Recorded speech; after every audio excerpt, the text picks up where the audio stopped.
United States president.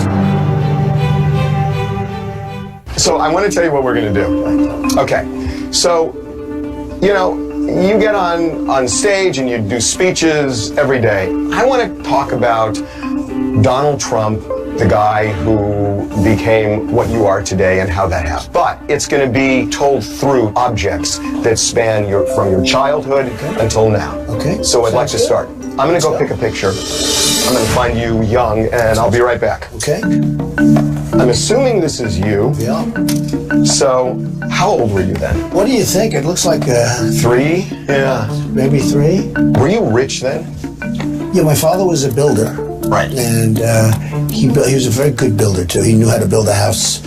And when he sold the house, they still tell me, I lived in a house your father built. Right. Did you live opulently as a kid? No, because Queens is, you might have, I'm sure you have a lot of friends. I know a lot of Queens. So it wasn't opulent, but it was good.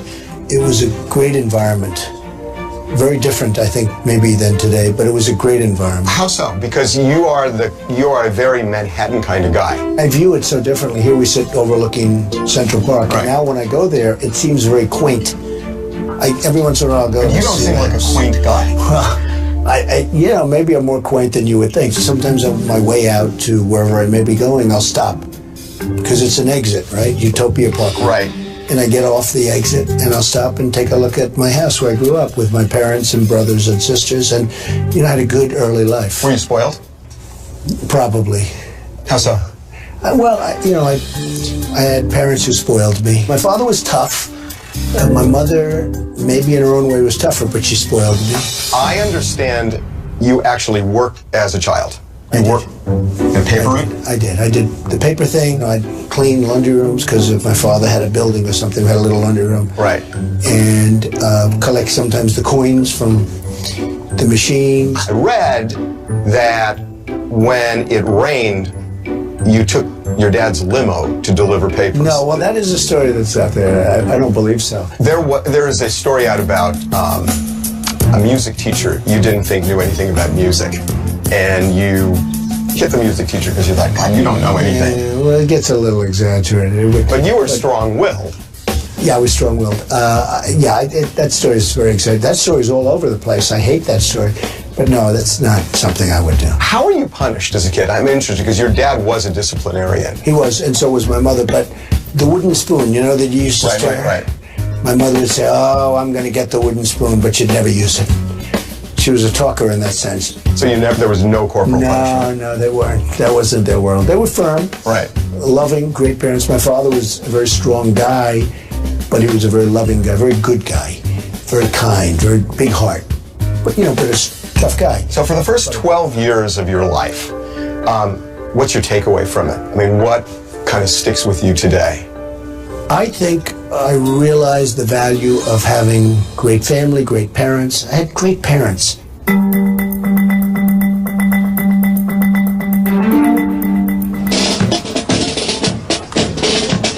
Success is a very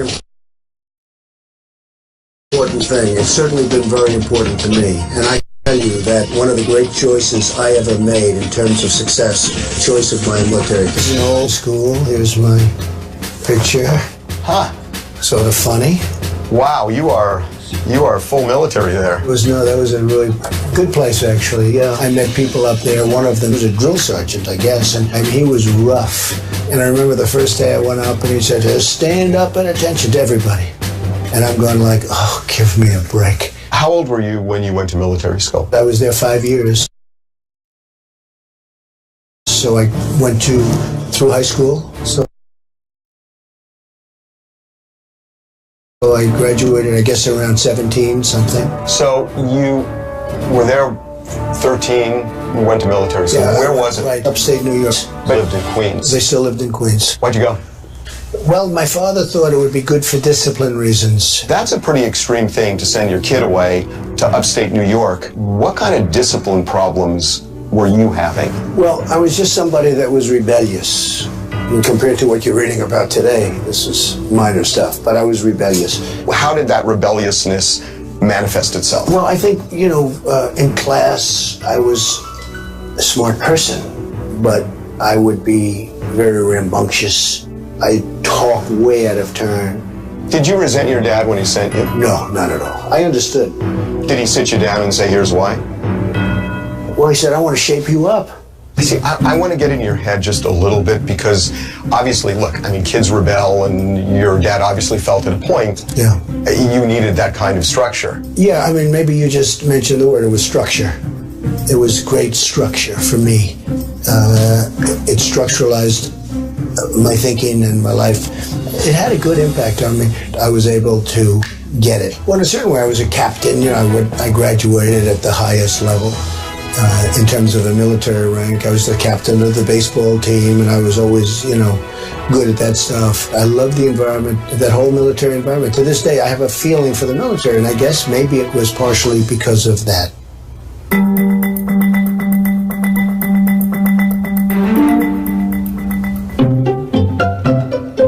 Tell me about the car. Well, it's Barron's car. Barron when he was little. Yeah, this is not Barron's car today, because Barron's 5'10" and 10 years old. Yeah, that was his car when he was a little boy. You have raised kids who everybody says, whether they support you or oppose you, they all say all of your kids are great, they're focused, they're successful, and they love you. Yeah, I have good kids. I think being Trumps and having the Trump genetics, we wanted to be in this family business really since, you know, almost we were born. I think starting very early, just spending a tremendous amount of time watching him engage in business was very helpful. How do you score 100% on that? How do you do that? Well, you know, you? It's also, I don't know, it's also, and so important. You know, you can be strict, you can lay down the rules. You have to be, you are born a certain way. I mean, you're born, you have smart children, you don't have smart children, you love them the same. And there's something very nice about that. There really is something nice about that. I think it's important to make children understand the value of the dollar, the value of work, the value of money, the value of achievement. You think that's really critical in terms of how your kids turned out? Harvey, it's so important. They have to understand values, and they have to understand what it is to be successful. I didn't have a conventional father-son relationship with my father growing up. We didn't go play ball. I followed him around job sites and real estate and watching him do these things. So, you know, now working, it's really just been the culmination of all of that expertise and knowledge, and getting to work with him hand in hand now has just been an amazing experience. Do you spoil your kids? I guess this will, but you know, you can't let them believe too much.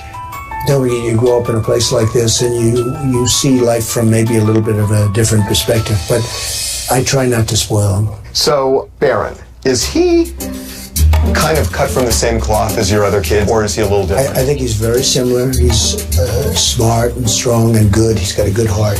Strong-willed. Strong-willed, yes. He is his dad. They call him Little Donald around here. Oh, really? Well, I don't know, but maybe we should not wish that on him. But he's a good guy. He can't go on the internet, right? He actually does. I mean, he's pretty advanced, I'll tell you what, when it comes to the computers. But, you know, you talk about bullying and cyberbullying and all the things that kids have to go through. I think it's a lot tougher for children today. How's he doing? He's doing good, I hope. I understand that you have hard rules for your kids. No drugs, no alcohol, no cigarettes. I hear you added no tattoos. The thing is, look, I have so many friends that have tattoos. Would I do it? No, but a lot of people would.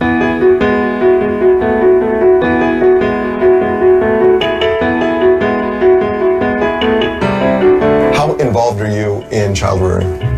Not too much. I would like to say a lot. I talk to all my children, but not in the sense of that much involvement. Nothing I'm proud of. It's just the mothers have done such a good job.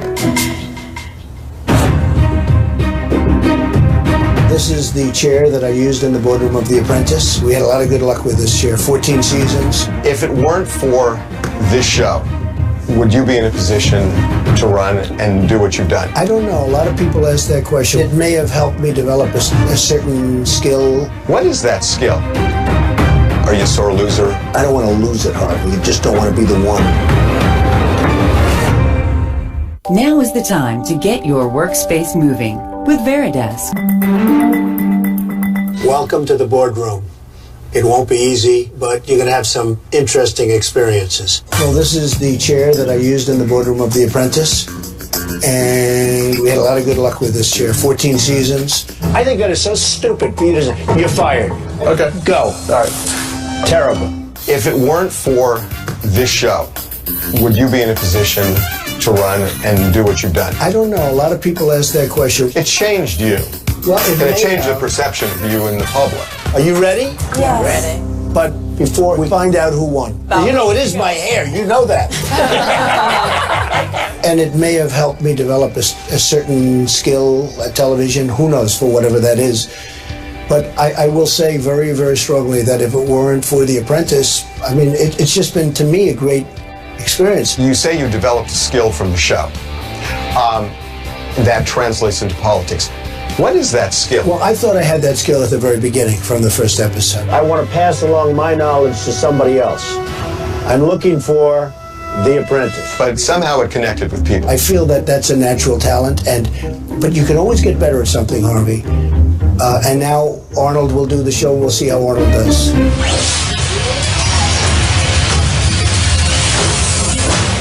Let's get down to business. You come off on that show as a supremely confident decision maker who is gruff and tough. To me, I'm back here as a fighter. I'm back here as a winner. But Brett, you've been a winner. You are a winner. You're great. Brett, you're fired. And no nonsense, and it's my way, and it's the highway. Wouldn't you say you crossed the line?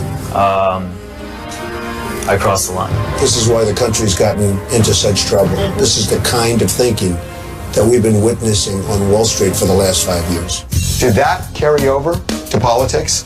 I think that what you have to do in show business and in politics is be yourself, and unless you're playing another character. But in my case, I was playing myself, so I had sort of an easy job. All I had to do is be myself. You've been lazy. You've been nothing but trouble. You claim to be like me. The difference is I work hard. The show, to me, it was a great honor to have done it. 14 seasons, that's a long time. And I will say this, Harvey, turning down a continuation was a tough decision for me. That was one of the tougher decisions. I remember Mark Burnett said, they want to renew you. Everybody in show business is, yes, I mean, how many people say no? But I said, no, I don't want to be renewed. We are going to run for president.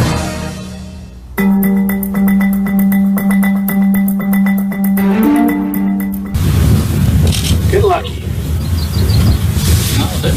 What is this? Well, it's a club championship trophy, and That you won.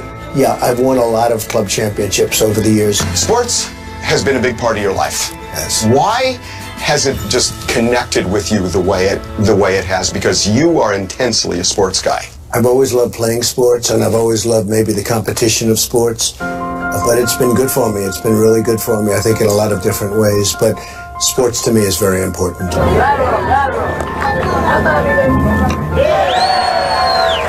Has it helped you with discipline and kind of just getting things done? Yeah, probably so. I mean, who really knows? I don't think of it in that way. I do it because I enjoy it, whether it's tennis or golf or whatever you may play. As you get older, your choices are more limited. You can't put together like 18 people on a baseball field.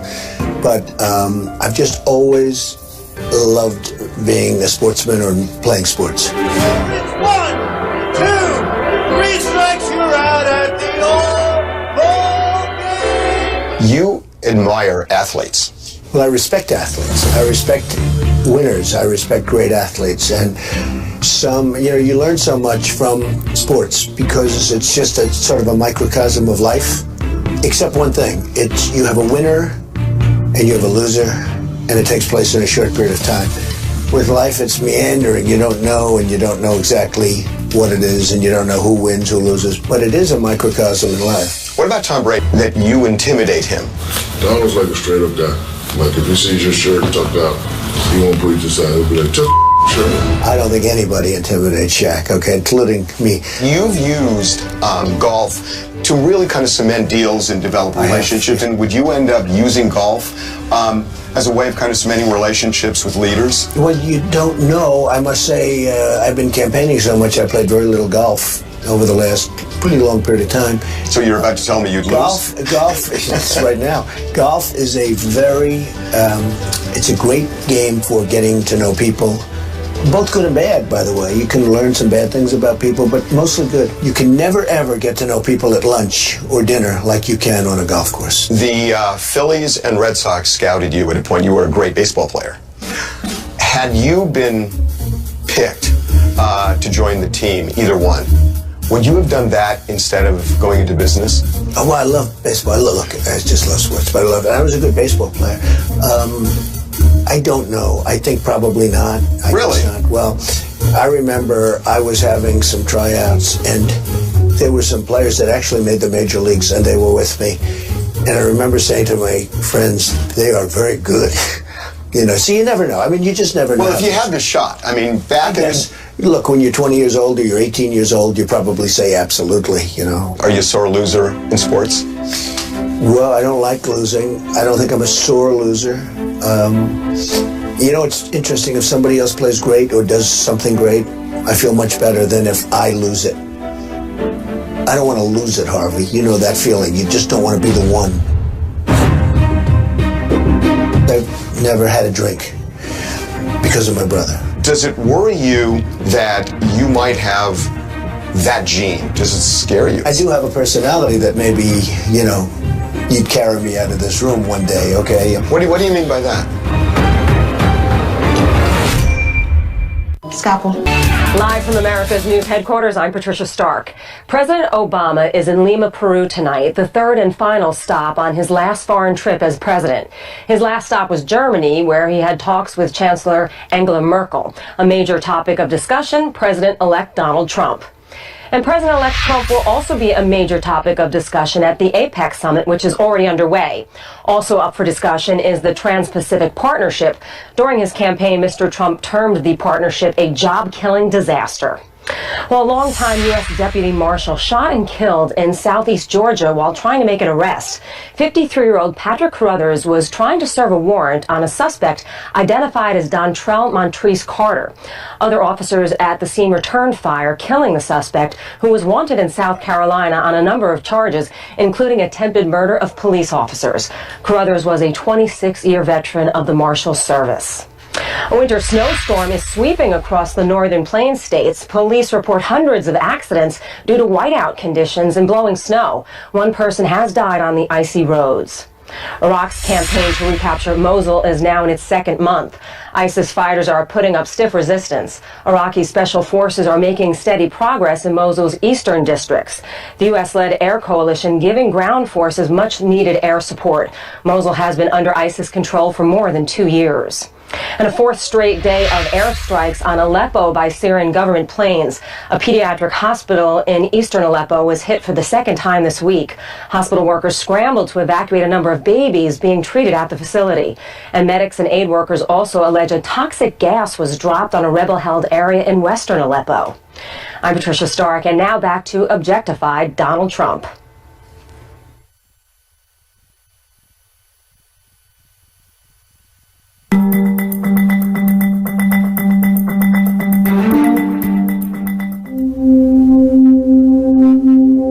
So those are your brothers and sisters? Right. You have a big family. Well, a great family. 5 in terms of children, 5. And a great father and a great mother. Freddie is standing in the middle there. Right. Tell me about Freddie. Unbelievable personality, the best. A very handsome guy. Everybody loved him. Much better person than me, I guess. In a lot of ways. Why do you say that? Well, he just had a tremendous heart. And I have heart. I love people. But he had something that was very special and smart. He had the whole package. And he got into trouble with the alcohol. He really became, horribly addicted to alcohol. Well, he did. And he died of that. And I tell people, I tell my family, we could not talk about it or we can talk about it. I think what we're doing by talking about it is Freddie is really helping people. He's really a legacy. He's helping people. Because I've never had a drink because of my brother. If you don't start, you're never going to have a problem. If you do start, you might have a problem. And it's a tough problem to stop. Did you try to help him stop? Oh, yeah, we tried to help him. And it was just a very tough period of time. We tried to help him. He died at 42 really from alcoholism. How did it affect you? Amazingly, because it's not a natural progression. You know, you don't lose your young brother with so much life and so many, so much potential. You are really adamant about that with your kids, I know.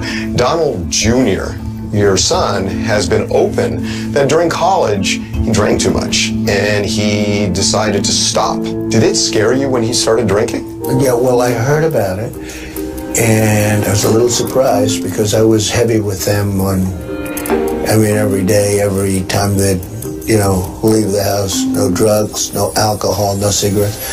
So I was a little bit surprised. But did you intervene when you knew he was drinking? I spoke to him, but he never had, the big problem. But you never know what's going to happen. That could have been on the way. You said something interesting. You said if you don't start, you're not going to have a problem. The easiest is don't start. Does it worry you that you might have that gene, something inside of you that if you took a drink, you wouldn't stop? You might turn into what happened to Fred, and does it scare you? Yeah, but the nice part is that if you don't drink, you don't have to worry about it. And that's part of the thing. So if I said, okay, maybe I have that gene, so I'll drink very, very little.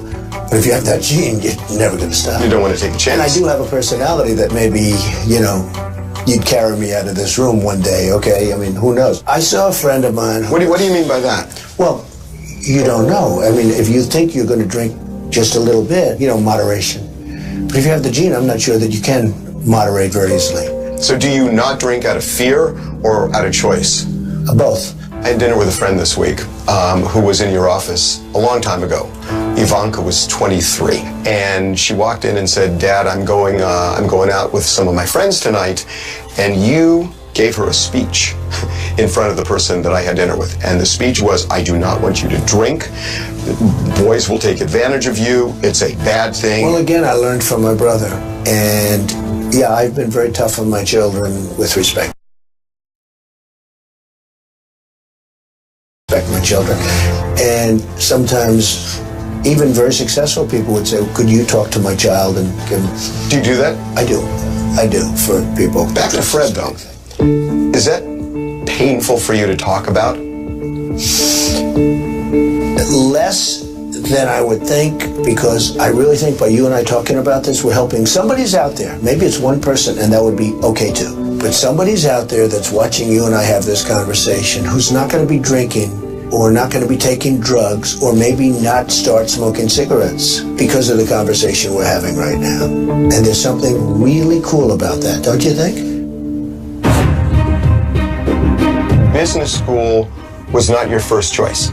Well, I wanted to be in a business that you're very familiar with. I wanted to make motion pictures. What was it about? I mean, that's shocking. Tell me what the Trump White House would look like, because your place is a little like Versailles. That when you were in school? I got that a little bit after that. I guess I got that from doing deals. I was awarded that. So this was overall, they looked around the country and they said, "This is the guy." I didn't ask. I picked it up and I was out of there, so. My understanding is business school was not your first choice. Well, I wanted to be in a business that you're very familiar with. I wanted to make motion pictures. I absolutely did. I was going to apply to USC. USC Film School. And I was absolutely going to do that. I loved it. Wait, Trump? I hear Kelson finally dumped you. Not exactly, no. We just came to a mutual understanding that she couldn't bear me for another second, that's all. What was it about? I mean, that's shocking. Why? Well, what was it that literally was going to make you break from what your dad did and start a career in film? I just liked it. I always liked it. I liked the glamour of movies.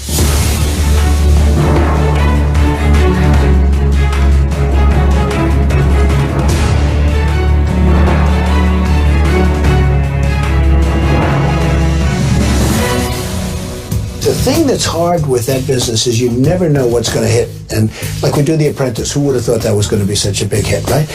Well, it's been great. And, you know, it became the #1 show on television, and now it's yet another big hit. In real estate, there's always risks on everything. But if I get the best location, I do the best looking building, I get it up on time and on budget, I do things, you know, you have a pretty good chance of success. With a movie, You see, they spend $200 million on a movie and it's a bomb, and they spend $500,000 and it's a tremendous success. So you never really know. I got to tell you, just based on what I know about your personality, that really surprises me, because I have never heard you risk averse. I've never heard you say, it's just too risky, I'm fearful of it. And it sounds like movies are almost too big a gamble. I think they are a gamble. I mean, I've seen it. I love the concept of making movies. I love the old great movies, Sunset Boulevard. Could you have cut it? I don't know. You never know. What do you think? I have always said, if you can make it in one business, you can make it in another business. Do you believe that? Yeah, I do. If you like it, if you have an aptitude for it, and you have to be interested in it.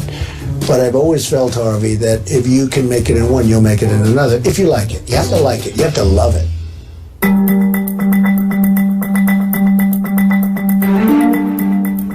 We can't be defending Japan, and we can't be defending Saudi Arabia and the Persian Gulf and everybody else. Other countries have to pay us for the services we're rendering, or this country is going to go right down the tubes, and that is a shame. And we'll be back in just a minute.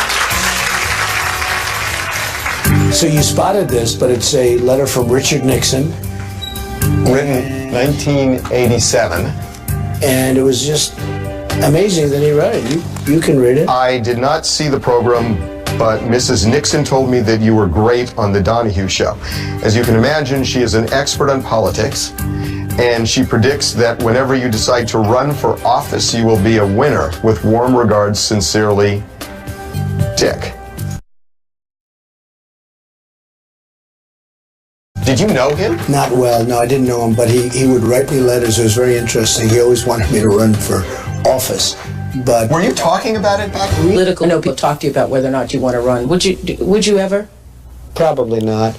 But I do get tired of seeing the country ripped off. Why would you not? I just don't think I really have the inclination to do it. I love what I'm doing. I really like it. Also, it doesn't pay as well. No, I just probably wouldn't do it, Oprah. I probably wouldn't, but I do get tired of seeing what's happening with this country. And if it got so bad, I would never want to rule it out totally. Honestly, the first time I really started thinking about doing it was 4 years ago. But this is a guy who clearly saw you after you wrote your book, when you were a successful businessman, and he projected you into politics. Well, he had some rough life. I mean, when you think of his life, that was a life of anguish and turmoil, wouldn't you say? But it was interesting because he wrote this letter, and I just seen. And you really didn't know him at all? I didn't know him well. No, I didn't know him well. Does business train you for politics? Yeah, I think to a certain extent. I think you need heart, more heart maybe in politics, which I think I have actually. But there are certain things in politics you have to be a little bit different. Maybe you have to be a little bit softer in a certain way, certainly in terms of your thought process. But softer in politics. Well, you have to think. Look, I mean, think of the decisions that have to be made when you're thinking about sending young men and women into war. Okay, into war. You don't have that kind of a decision if you're running a company or if it's business. I mean, these are such monumental decisions. It's a tough. There's nothing easy about it. That I can tell you. I am officially running for President of the United States. You are a very headstrong guy. When you made the announcement in this building that you were running for president, did you say to win, right? Well, some people do it to make a statement, really knowing they're not going to get this far. I think I did it because I thought I could win.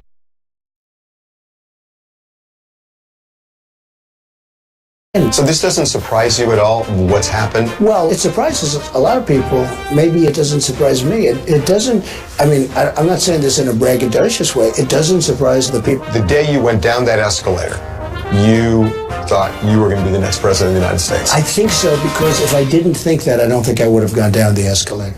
Tell me what the Trump White House would look like, because your place is a little like Versailles. What's going to change at the White House? I think the White House is such a special place, and it has such a special meaning for American people especially, but for the world. It's a world meaning. White House, the way it is, it's a very special place. In terms of representation or meaning, there's nothing like it. What attracted you to Melania? She is stunning, but there's got to be more than that for her to last this long. Look, beauty is, a very nice thing, but after the first hour, You still have to talk to somebody. Atlantis. Visit AtlantisBahamas.com for amazing savings on winter travel. Atlantis. The power of OxyClean is now in a laundry detergent. 1 cap beats 4 caps of the leading value brand to remove tough stains better for brilliant whites and vivid brights. Try OxyClean HD laundry detergent today. Save up to 20% versus the leading brand. Little Dakota's nose was quivering in fear because it knew an ordinary tissue was near. The fiery tissue left her nose sore and red, so Dad slayed the problem with Puffs Plus Lotion instead. Puffs have pillowy softness for Dakota's tender nose, with lotion to comfort and soothe when she blows. Don't get burned by ordinary tissues. A nose in need deserves Puffs indeed. Now get Puffs Plus Lotion in a squeezable soft pack.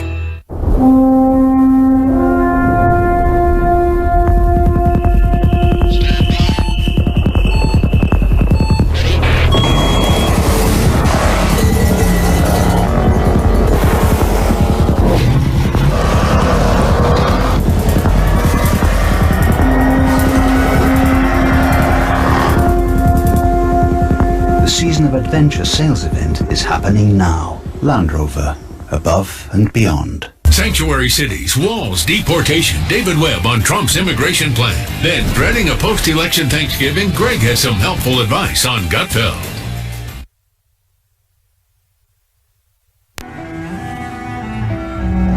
In Scotland, always respected the Queen, always liked pomp and ceremony. So I figured maybe that's where it happened. I don't know. But my mother loved, as an example, the Buckingham Palace thing. She thought it was so beautiful, the changing of the guard. With Queen Elizabeth? With Queen Elizabeth. She had a lot of respect for the Queen. Always thought she was a terrific person. Your dad was kind of cynical of that. Yeah, my father would have been a little bit the opposite. But it was very interesting. It was an interesting combination.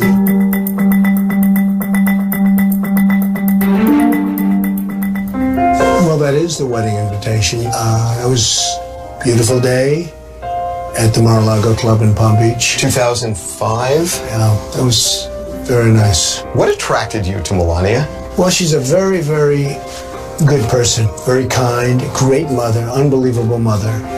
And we had a very immediate attraction, absolutely. She is stunning, but there's got to be more than that for her to last this long. Look, beauty is, a very nice thing, but after the first hour, you still have to talk to somebody. But no, she's been terrific. She is kind of a traditional wife. Totally. And it seems like that suits you. I think it does. I mean, it does. But she's very traditional. Would rather stay at home than, anything else. No, she's very traditional. I think that's good. And I hear she's incredibly involved with Barron and drives him to school every day. She takes him to school. She's very involved with him. She loves family. I mean, her whole thing, and her parents are here every once in a while. They'll come over from Europe, and she loves having him here. She's a very good person. When you decided to run for the White House, did she wince? Well, she did, and rightfully so. I mean, then they were saying she's an illegal immigrant, and it's like did she get hit? When you sit down with her, will she argue with you? Does she win? Well, I mean, she has great sense, common sense, but great sense. Is she in your ear a lot in terms of? Well, she has a certain understanding of the world that's pretty good. And she comes from Europe. Does that help? Speaks language. Does that help for you that it's somebody from a different background? Well, maybe. I mean, I'm not sure I can really define that, but maybe it does help. But she is somebody that she has sense.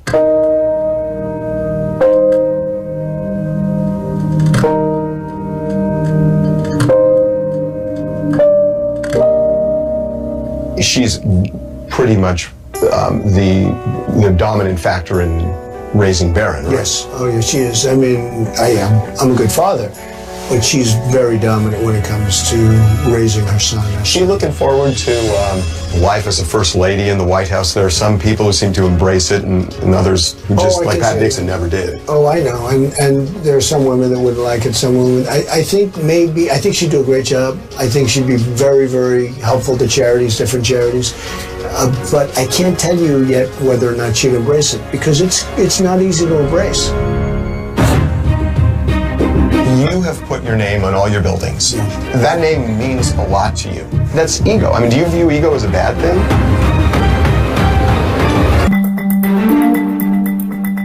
What the heck is this? These are magazine covers over the last 6 months, and I think 5 or 6 times on the cover of Time. And it's crazy. So what strikes me about this is there are some that are not even particularly flattering, but you got them proudly displayed. Boy, I have a lot of them. Some are not flattering, but they're there. This must give you some gratification to see that you're on every magazine cover. Well, it doesn't. Not all good stories. Is having the stories more important and relevant to you than... No, I'm not a believer in all publicity is good publicity. I'm not a believer in that at all. A lot of people say I like that, and I think it's great, but it's not.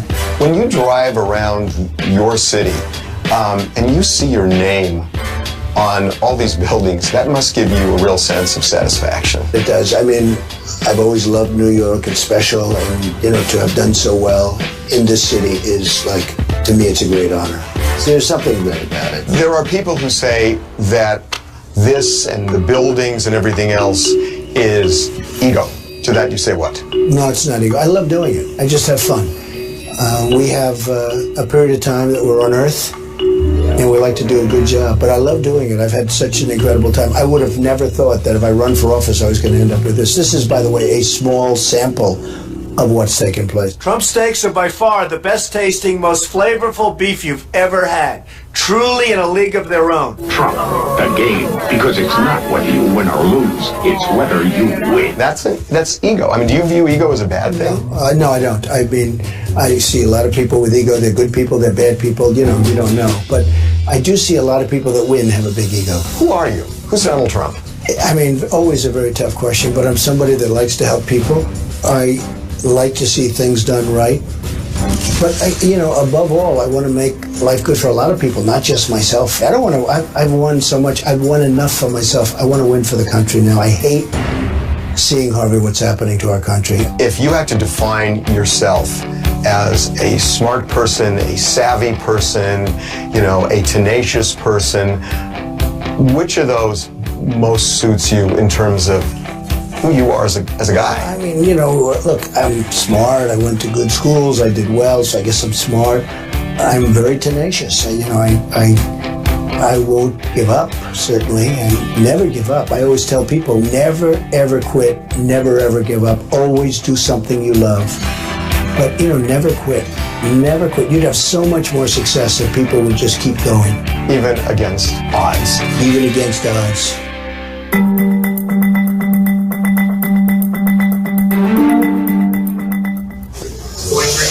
I'm leaving for New Hampshire.